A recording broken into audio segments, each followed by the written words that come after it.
madame. Bonjour. Nous sommes l'équipe du GIAP. Donc, Oui. je vous présente Julien, Oui, Anne-Sophie, oui, Antoine. enchantée. On vient, comme vous nous aviez contacté il y a quelques mois, Oui, on vient donc faire une enquête dans votre maison d'accord, pour savoir ce qui se passe exactement. d'accord, ok. Voilà. Merci.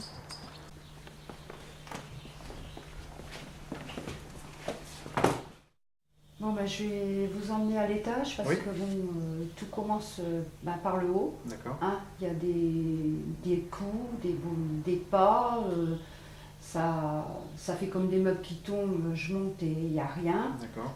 Il y a comme si on descendait les marches, enfin il y a beaucoup de bruit à l'étage. Ça commence de là-haut. D'accord. Donc je vais vous amener Allons-y. à l'étage. Très bien, je vous suis. Donc là, ben, on va monter donc, aux chambres mansardées. Bon, c'est une très vieille maison qui vient de mes arrière-grands-parents. Donc je précise que j'ai mon arrière-grand-père qui s'est pendu d'ailleurs dans ces lieux. Donc tout commence principalement dans cette chambre-là où Oui. ma fille dormait. J'ai eu beaucoup de bruit, des claquements, des bruits de pas.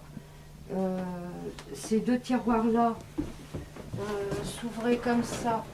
Vous D'accord. voyez, je les ai trouvés souvent ouverts sans raison parce que, bon, apparemment, ils sont... D'accord. Vous voyez. Et quand ma fille dormait ici, elle était très angoissée parce que bon, elle avait toujours l'impression qu'il y avait une présence, il y avait une chaise là, D'accord. et elle avait toujours l'impression qu'il y avait quelqu'un assis ici en train de la regarder dormir. Oui, en train de l'observer.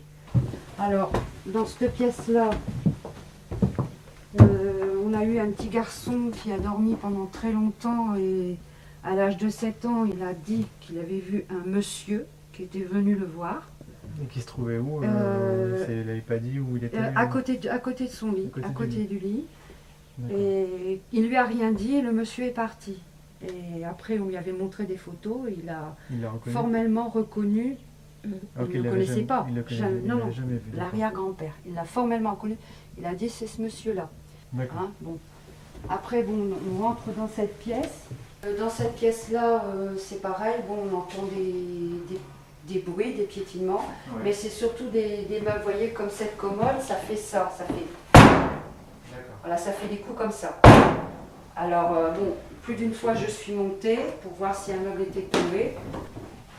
Voilà, j'avais même supposé que ça, c'était tombé, mais Il devait tomber, oui. c'est jamais tombé. Et quand ma fille était ici, il y avait des meubles et elle entendait régulièrement des chaises qui étaient entreposées ici. Ici. Oui, il y avait des chaises et les chaises bougeaient. Elle entendait les meubles bouger. Ça, elle me l'a confirmé plus d'une fois. Elle m'a dit, maman, j'entends les meubles bouger dans la pièce. D'accord. Voilà. Très bien. Bon, mais ce qu'on va faire, c'est que je vais vous laisser avec Anne-Sophie pour l'interview. D'accord. Et puis Antoine, Stéphane et moi-même, on va installer tout le matériel pour D'accord. ouvrir tout le deuxième étage. D'accord. Voilà. Très bien.